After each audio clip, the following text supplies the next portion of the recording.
Chapter 7. The lock was a piece of cake, 3 flat tumblers in a single row. Jill could have opened it with a single pair of paper clips. According to the map, the door would open into a long hall. Sure enough. She took another long look at the pocket computer screen and then slipped it into her pack, thinking. It looked like there was a back way out, through several halls and past a series of rooms. She could look for Wesker and the others along the way, and maybe secure an escape route at the same time. She stepped into the narrow corridor, the fully loaded Beretta in hand. It was a study in weirdness. The hall wasn't all that spectacular. The carpet runner and the wallpaper done in basic tans and browns, the wide windows showing only the darkness outside. The display chests that lined the inner wall, though. There were 3 of them, each topped by a small lamp, and each prominently displaying a wide array of bleached human bones and open shelves, intersected with small items of obscurity. Jill started down the hall, stopping briefly at each bizarre spectacle: skulls, arm and bone, hands and feet. There were at least 3 complete skeletons, and amidst the pale and pitted bones were feathers, clay beads, gnarled strips of leather. Jill picked up one of the leather straps and then put it down quickly, wiping her fingers on her pants. She couldn't be sure, but it felt like she imagined tanned, cured human skin would feel stiff and kind of greasy.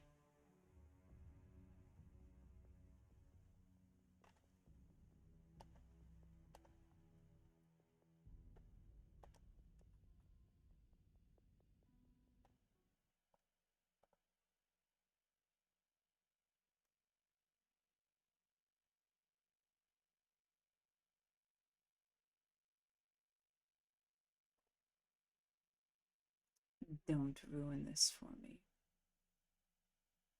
Thank you.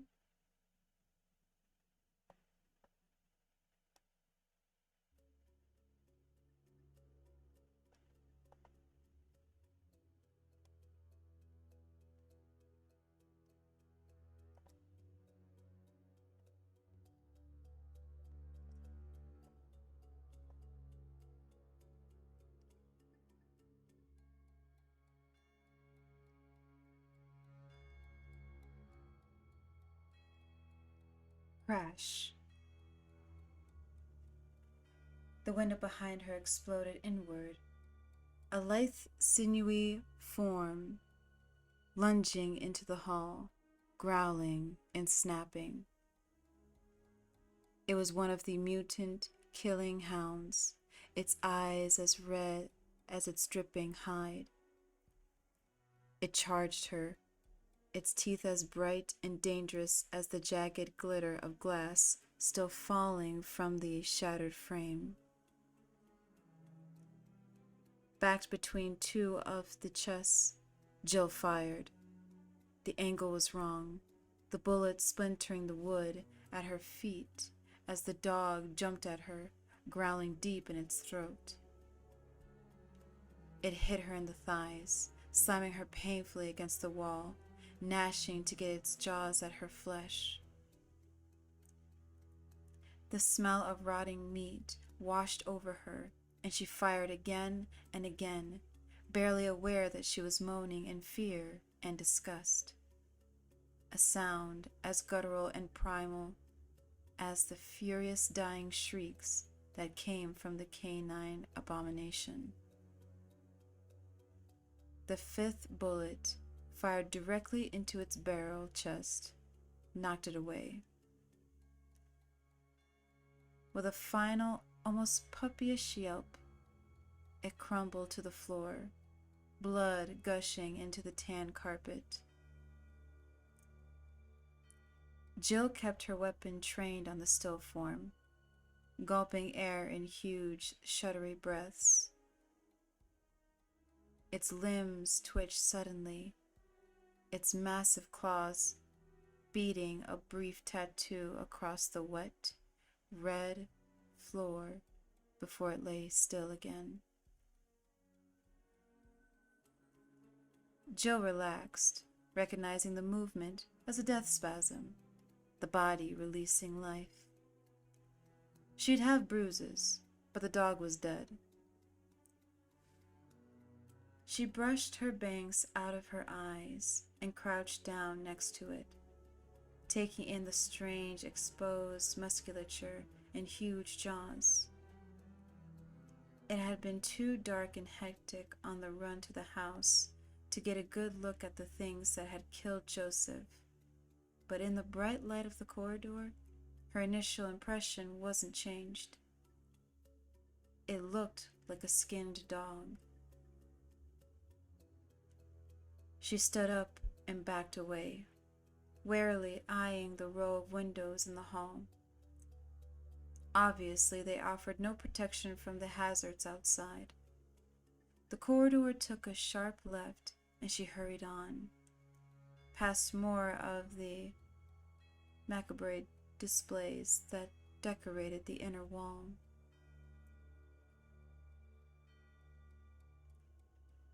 The door at the end of the long hall was unlocked. It opened into another hall, not as well lit as the first, but at least not as creepy either. The muted gray-green wallpaper sported paintings of generic scenery and gentle landscapes. Not a bone or fetish in sight. The first door on the right was locked, a carving of armor on the key plate. Jill remembered the list on the computer, something about night keys, but decided not to bother with it for now. According to Trent's map, there was a room on the other side that didn't lead anywhere. Besides, if Wesker had come this way, she didn't imagine that he was locking doors behind him. Right, just like it was unlikely that Chris would disappear, don't assume anything about this place. The door she tried opened into a small bathroom with an antique feel, complete with a ceiling fan and an old-fashioned 4-foot tub. There was no sign of recent use. She stood for a moment in the stale, tiny room, breathing deeply, feeling the aftermath of the adrenaline rush she had in the corridor. Growing up, she'd learned how to enjoy the thrill of danger, of sneaking in and out of strange places with only a handful of tools and her own wits to keep her safe. Since joining the Stars, that youthful excitement had faded away, lost to the realities of backup and handguns, but here it was again, unexpected and not unwelcome. She couldn't lie to herself about the simple joy that often followed facing death and walking away. She felt good, alive. Let's not have a party just yet, her mind whispered sarcastically. Or have you forgotten that stars are being eaten in this hellhole?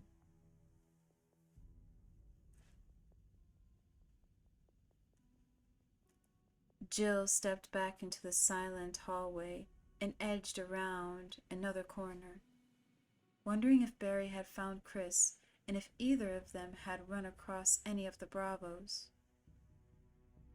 She felt like she had an advantage with the maps, and decided that once she'd checked out the possible escape, she'd go back to the main hall and wait for Barry. With the information on Trent's computer, they could search more quickly and thoroughly.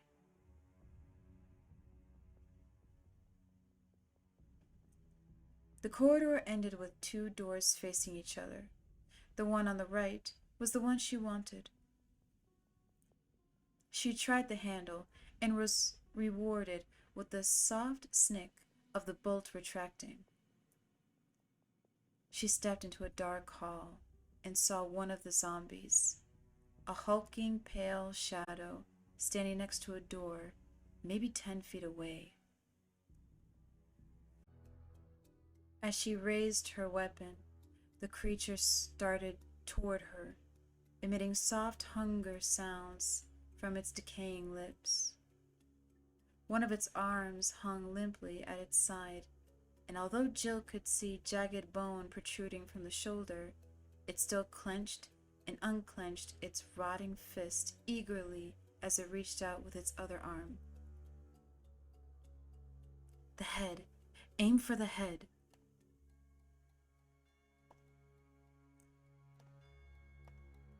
The shots were incredibly loud in the chilly gloom, the first blowing off its left ear, the second and third punching holes into its skull just above the pallid brow.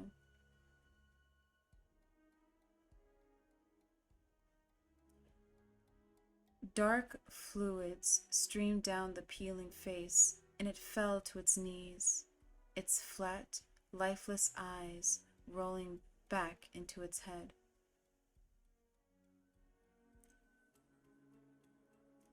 There was shuffling movement in the shadows at the back of the hall to the right, exactly where she meant to go.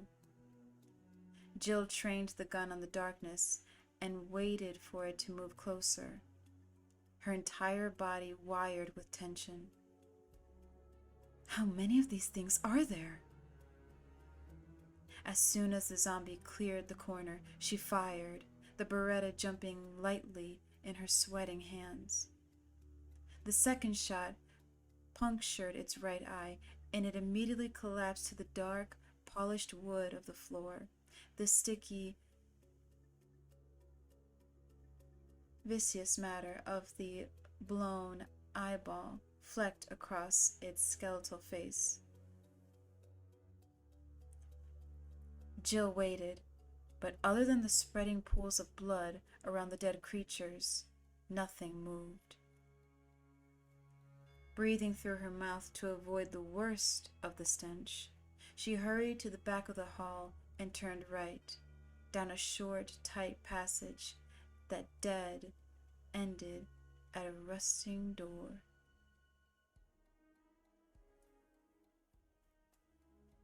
It creaked open, and fresh air flooded past her, warm and clean after the morgue-like chill of the house. Jill grinned, hearing the drone of cicadas, and crickets on the night air.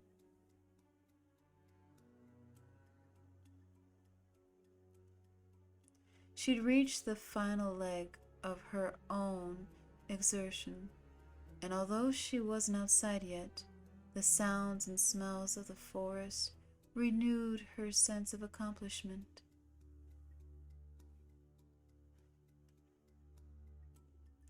Got a secured path now, straight to the back of this place. We can head north, hit one of the logging roads, and hike down to the barricade. She stepped out onto a covered walkway, a mosaic of green stones surrounded by high concrete walls. There were small, intermittent openings near the ceiling of the pathway, accounting for the faint, pine-scented breeze. Ivy trickled down from the arched openings, like a reminder of the outside world.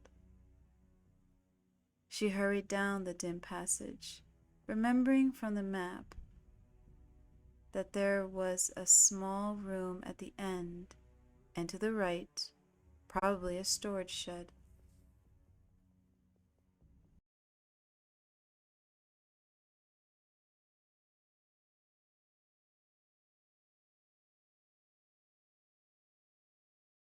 She turned the corner and stopped at another heavy-looking metal door.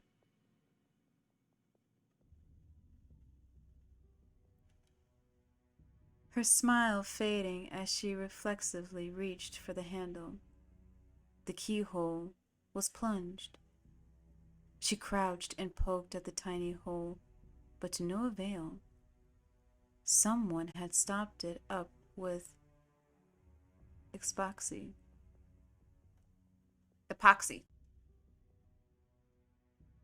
To the left of the door was some kind of diagram set into the concrete, made of dull copper. There were 4 hexagonal depressions in the flat metal plate, each fist-sized hole connected to the next by a thin line. Jill squinted at the legend etched beneath, wishing that she had a flashlight as she struggled to make out the words. She brushed a thin layer of dust off the indented letters and tried again. When the sun sets in the west and the moon rises in the east, stars will begin to appear in the sky, and wind will blow toward the ground. Then the gate of new life will open. She blinked. 4 holes. Translist. 4 crests and something about the gate of new life. It's a combination mechanism for the lock. Place the floor crests, the door opens. Except that means I have to find them first. Jill pushed against the door and felt her hope fizzle out completely. Not even a rattle, no give at all. They were going to find another way out, unless the crests could be found, which in this place could take years. A lone howl rose in the distance and was joined by the echoing cries of the dogs near the mansion, the strange yodeling sounds piercing the gentle quiet of the woods. There had to be dozens of them out there, and Jill realized suddenly that escaping out the back door probably wasn't such a hot idea. She had limited ammunition for her handgun, and no doubts that there were more ghoulish creatures wandering the halls, shuffling about in hungry, mindless silence as they searched for their next grisly meal.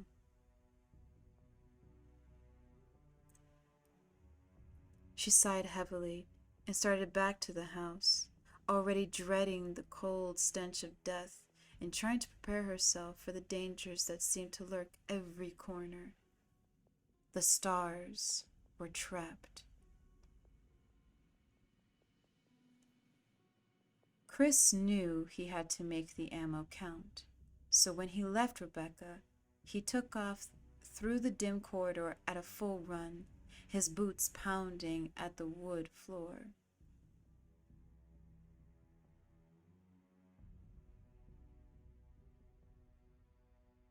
Now you know how I feel whenever I stream in the morning. Those birds love to gossip.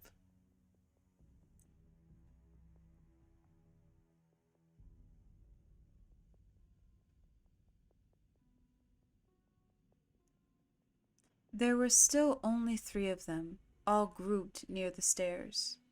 He dodged past them easily and sprinted down the hall and around the corner. As soon as he got to the door that led to the other hall, he turned and assumed a classic shooter stance, supporting his gun hand at the wrist, his finger on the trigger. One by one, the zombies reeled around the corner, groaning and stumbling. Chris took careful aim, breathing evenly, keeping his focus.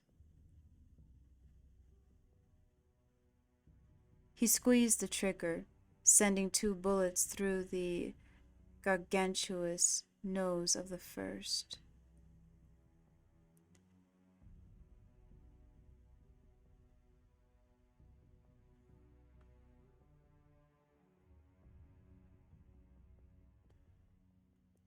Without pausing, he sent a 3rd shot into the center of the next zombie's forehead. Fluid and soft matter sprayed the wall behind them as the bullets slapped into the wood. Even as they crumbled to the floor, he found his mark on the 3rd creature. 2 more muted explosions, and the zombie's brow caved inward, dropping it like the bag of bones that it was. Chris lowered the Beretta, feeling a flush of pride. He was a high-ranked marksman, even had a couple of rewards to show it. But it was still good to see what he could do when given enough time to aim. His quick draw wasn't nearly as strong. That was Barry's forte. He reached for the door handle, urged into action by the thought of all that was at stake. He figured the alphas could take care of themselves. They had as much of a chance as he did. But this was Rebecca's first operation, and she didn't even have a gun. He needed to get her out. He stepped back into the soft light of the hall, with the green wallpaper, quickly checking both directions. Straight ahead, the corridor was in the heavier shadow. No way to tell if it was clear. To his right was the door with the sword on the key plate and the first zombie he'd shot, still sprawled lifelessly across the floor. Chris was gratified to see that it hadn't moved. Apparently, headshots were the best way to kill a zombie, just like in the movies. Chris edged toward the sword door, training his weapon left, then right, then left again. He'd had enough surprises for one day. He checked the small offshoot across the door, and seeing that it was clear, quickly inserted the slender key into the lock. It turned smoothly. Chris stepped into a small bedroom, only slightly better than the lit corridor. A single bright lamp on a desk in one corner. It was all clear, unless there was something hiding under the narrow cot, or maybe in the closet across the desk. He shuddered, closing the door behind him. It was every kid's first set of fears, and had been his too. Monsters in the closet, and the thing that lived under the bed, waiting for the careless child's ankle to come within reach.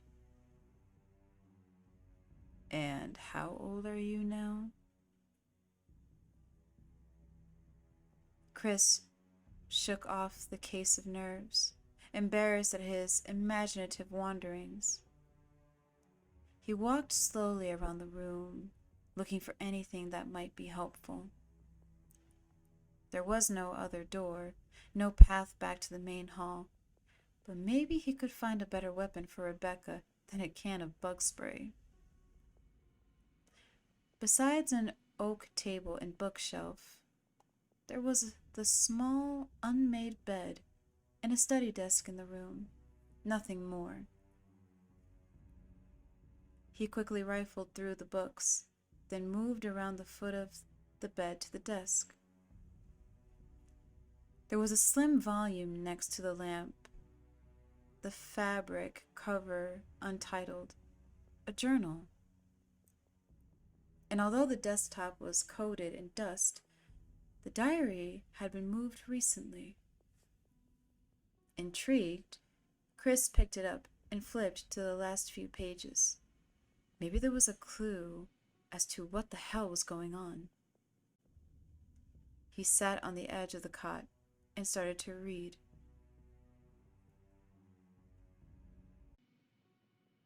May 9th, 1998.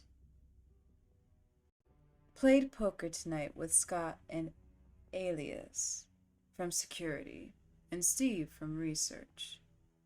Steve was the big winner, but I think he was cheating. Scumbag. Chris smiled a little at that. He skipped down to the next entry and his smile froze, his heart seeming to pause in mid-beat. May 10, 1998. One of the higher-ups assigned me to take care of a new experiment. It looks like a skinned gorilla. Feeding instructions were to give it live animals. When I threw in a pig, the creature seemed to be playing with it, tearing off the pig's legs and pulling out the guts before it actually started eating. Experiment? Could the writer be talking about the zombies? Chris read on, excited by the find. The diary obviously belonged to someone who worked here, had to be meaning that the cover-up was even bigger than he'd expected. May 11, 1998.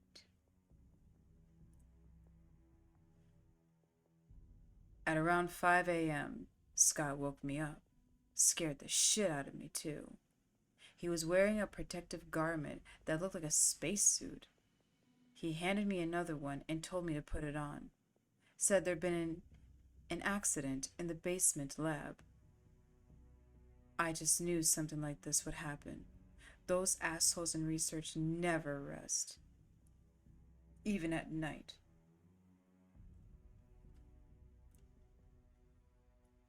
May 12, 1998.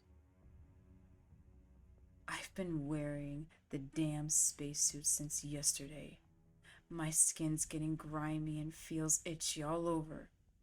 The goddamn dogs have been looking at me funny, so I decided not to feed them today. Screw 'em. May 13, 1998.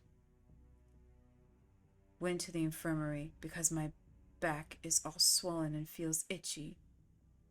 They put a big bandage on it and told me I didn't need to wear the suit anymore. All I want to do is sleep. May 14, 1998. Found another blister on my foot this morning. I ended up dragging my feet all the way to the dog's pen.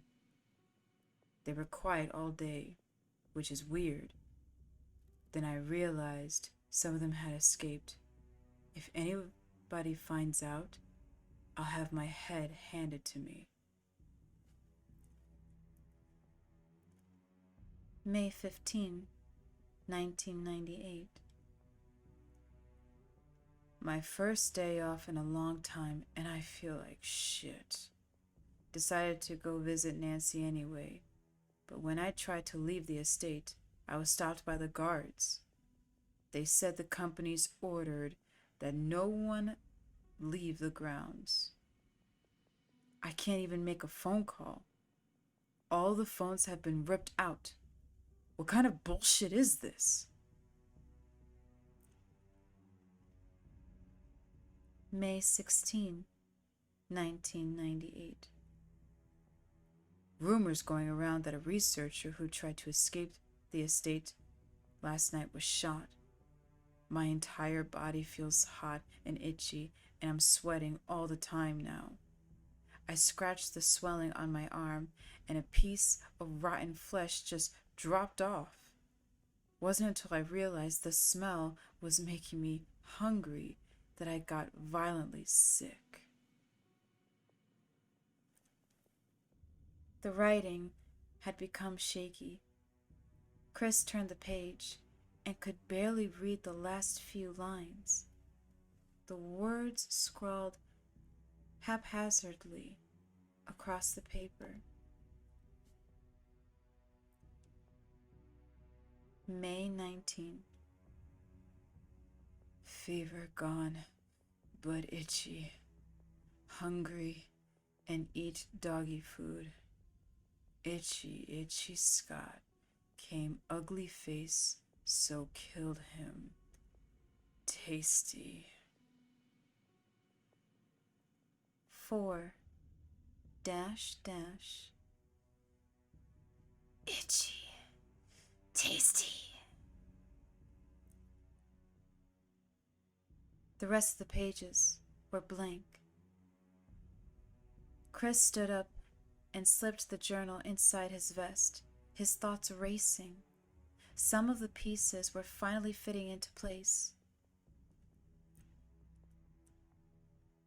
Secret research at a secretly kept estate, an accident in a hidden lab, an escaped virus or infection of some kind that altered the people working here, changing them into ghouls, and some of them got out.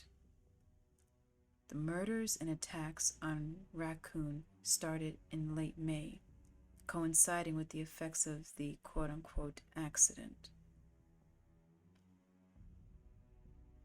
The chronology made sense, but exactly what kind of research was being done here and how deeply involved was Umbrella? How involved was Billy? He didn't want to think about that, but even as he tried to clear his mind of the thought, a new one occurred to him. What if it was still contagious? He hurried to the door, suddenly desperate to get back to Rebecca with the news. With her training, maybe she could figure out what had been unleashed in the secret lab on the estate. Chris swallowed heavily. Even now, he and the other stars could be infected.